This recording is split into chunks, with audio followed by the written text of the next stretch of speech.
اب ماہر معیشت سلمان نقوی صاحب بھی ہمارے ساتھ موجود ہیں۔ سلمان صاحب، جو افراد انکم ٹیکس نہیں دیتے وہ بھی وہی جی ایس ٹی اور یوٹیلٹی ٹیکسز ادا کرتے ہیں، تو کیا تنخواہ دار کوئی اضافی سزا نہیں مل رہی کہ وہ تنخواہ میں سے بھی ٹیکس کٹواتا ہے، پھر وہ باقی یوٹیلٹی بلز اور جی ایس ٹی ہر جگہ پر وہ اپنا ٹیکس دیتا ہے؟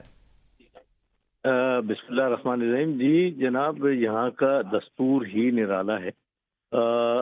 ایگریکلچر سیکٹر، ریٹیلر سیکٹر اور پراپرٹی سیکٹر یہ ہمارے جی ڈی پی کا کم از کم 45% بنتے ہیں، اور ان کی ٹیکس آمدنی جو یہ ڈالتے ہیں بہت معمولی سی ہے، 4-5% سے زیادہ نہیں ہے۔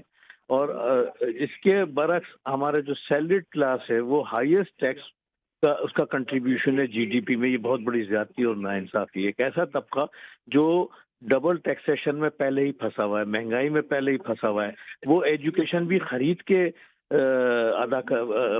پوری کرتا ہے، وہ اپنا علاج بھی بیچارہ اپنی جیب سے خرچ کر کے کرتا ہے، ٹرانسپورٹیشن بھی اپنی کرتا ہے، سیکیورٹی بھی اپنی کرتا ہے، بندوبست کرتا ہے۔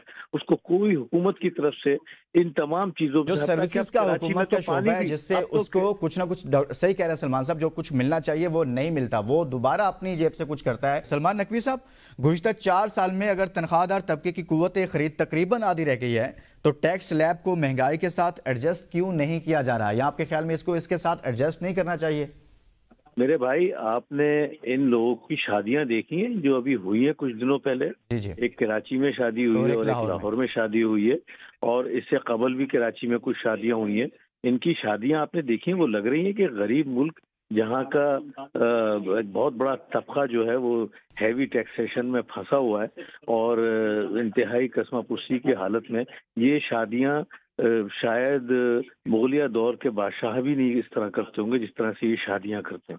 افسوس کا مقام ہے، بالکل ہونا چاہیے۔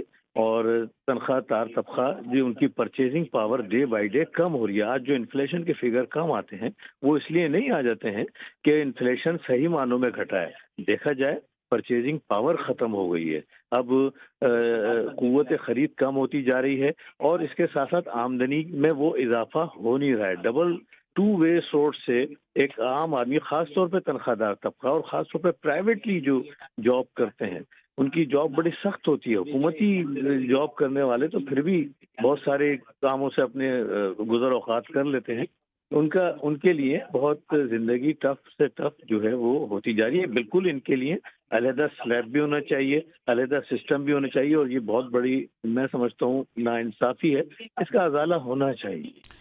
سلمان صاحب درست کہہ رہے ہیں آپ۔ سلمان نقوی صاحب، آپ سے سوال ہے سر یہ کہ جب ایک بندہ ٹیکس دیتا ہے ایمانداری سے، جیسے میں سیلری والے کی بات کر رہا ہوں، تو جو نہیں دے رہا اس کے باوجود ٹیکس دینے والے کو ریلیف نہیں ملتا، تو آپ کے خیال میں اس کا ریاست اور شہری کے تعلق پر پھر فرق پڑتا ہے؟ دیکھیں، حضرت علی کا بھی قول ہے کہ ظلم کی ریاست جو ہے وہ برداشت نہیں کری جا سکتی، کفر کی ریاست پھر بھی برداشت کی جا سکتی ہے۔ حضرت علی کا قول ہے، اس کا مقصد ہی یہی ہے، یہ ظلم ہے، اور میں سمجھتا ہوں اس کا ازالہ ہونا چاہیے۔ ریاست پہ اس کا بالکل عوام پہ اس کا ایک منفی اثر پڑتا ہے، اور عوام اپنی ضروریات زندگی سے محروم ہوتے ہیں، اور ان کا لیونگ اسٹینڈرڈ جو ہے وہ کافی وہ نیچے آ رہا ہے اور آ چکا ہے۔ تو میں سمجھتا ہوں یہ زیادتی ہے، اس کو کسی طرح سے بھی آپ الفاظ دے لیں، کچھ بھی دے لیں، کوئی بھی الفاظ دے سکتے ہیں، بہت بڑی ناانصافی اور زیادتی ہے۔ یہ ناانصافی اور زیادتی ہے۔ بہت شکریہ سلمان نقوی صاحب۔